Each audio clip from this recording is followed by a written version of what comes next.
And in this video, you're going to learn how to calculate the square root of 225. And for that, there are two ways you can go about it. The first one is this. Just think of a number that, when multiplied by itself, results in 225. That number will be the value of our square root.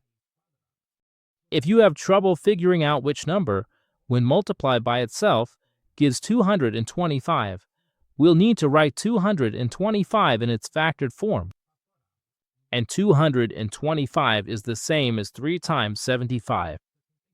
Let's circle the number 3, which is a prime number. 75, I can rewrite as 3 times 25. 3 times 25 equals 75. Again, circle the number 3. And finally, 25 is the same as 5 times 5, and the number 5 is a prime number. So let's circle this 5, and that other 5 here. So these numbers that I circled, I'm going to write them as a product, and this product is the factored form of 225. So we have 3 times 3 times 5 times 5. This product results in 225. 225 is under the root, so let's put the square root of this product.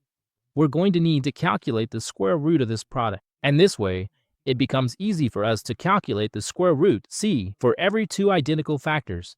For every 2 numbers that repeat, one of them comes out of the root. For every 2 identical factors, one of them comes out of the root. The values that come out of the root, we multiply them. 3 times 5 equals 15, so the square root of 225 is 15. That's because when we multiply 15 by 15, it results in 225. So, these are the 2 ways you can use to calculate the square root of 225.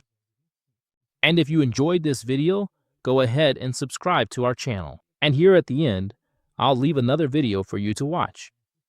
I'll see you there. Big hug to you all, and may God bless you.